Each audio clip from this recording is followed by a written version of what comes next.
I'm Matthew. I'm Mike. On this episode of Keep Liberty Alive, we take a look at what coming to the New World had in store for our freedom-bound colonists. This is Part 1, Episode 2, Arriving in the New World.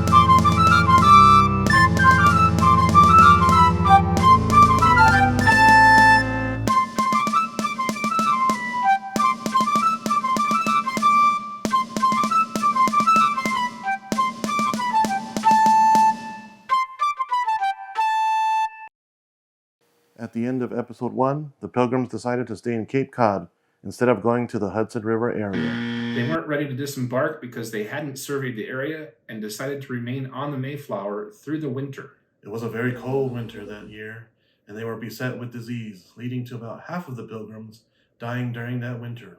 There was, however, one child born during this time, a son, born to William and Susanna Wright, whom they named Peregrine. When the Pilgrims left England, the royal charter had not been finished yet. It was finished while they were on the voyage. The charter was intended for them to land at Hudson and not Plymouth. Some passengers, mainly the strangers, argued that meant they were free to do as they pleased. There was disagreement and what William Bradford called mutinous speeches. To maintain order, they drew up the Mayflower Compact.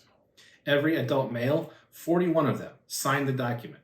It helped found the government of the Plymouth colony and establish the concept of self-government in North America. In the name of God, Amen. We whose names are underwritten, the loyal subjects of our dread sovereign Lord, King James, by the grace of God, of Great Britain, France, and Ireland, King, Defender of the Faith, etc., having undertaken for the glory of God and advancement of the Christian faith, and honor of our King and country, a voyage to plant the first colony in the northern parts of Virginia, do by these presents solemnly and mutually in the presence of God and one of another, covenant and combine ourselves together into a civil body politic for our better ordering and preservation and furtherance of the ends aforesaid, and by virtue hereof to enact, constitute, and frame such just and equal laws, ordinances, acts, constitutions, and offices, from time to time, as shall be thought most meet and convenient for the general good of the colony, unto which we promise all due submission and obedience.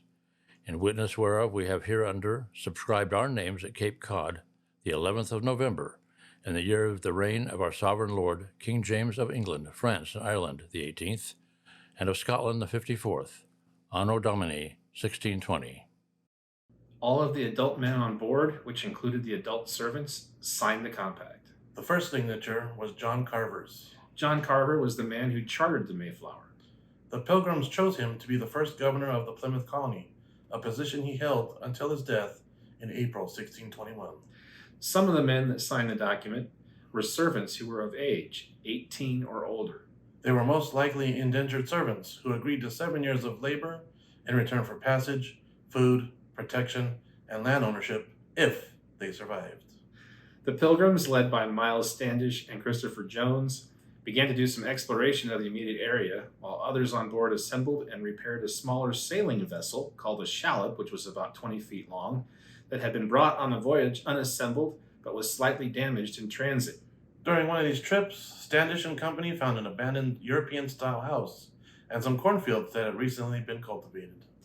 They also found 2 homes of natives that looked to be inhabited, but the occupants had apparently left in fear of the party. Standish's crew found some corn and beans, decided to take them, and repay the residents when they ran across them again, which apparently they did. Also, they found some native burial mounds which contained corn. They took some of it to be used as seed for the next planting season and reburied the rest. The winter turned harsh and cold, and during the month of December, most of the people aboard the Mayflower had become sick and many had scurvy. Most of the exploratory trips had been halted due to the cold weather, ice, and snow. Stuck on the ship for the winter and sick, fully half of the people aboard died. They literally risked everything to come to the New World for the sake of freedom. Once they started exploring again aboard the shallop, they came across some natives of the Nauset tribe who ran away when they approached. After camping for the night on shore, the Nauset returned in the night and shot arrows at the party. After returning the fire with muskets, the Nauset fled once again and were not seen again for a few months. The Nauset were already wary of Europeans after a trader named Thomas Hunt had kidnapped several Nauset and Patuxet people a few years earlier to be sold as slaves in Europe. One of the captured Patuxet natives was a man named Tisquantum, who would later become known as Squanto. Hunt sold Squanto and some of the other natives to a group of monks in Spain, who gave them an education and introduced them to Christianity. Squanto learned English and became a Christian, eventually making his way to England, possibly meeting Pocahontas while he was there. He left England and returned to his native home in the Cape Cod area in 1619 and found that his entire tribe had been wiped out by an epidemic, possibly smallpox. Squanto was the last of the Patuxet. He was the one to teach the Pilgrims the fur trade and how to grow corn, and became the liaison with the natives of the area. After further exploration of the area, the Pilgrims found a place that had been previously cleared, which turned out to be the former village of the Patuxet people. They chose this place to build their colony. They began construction right away and finished most of it by February. The first completed building became a hospital for the ill.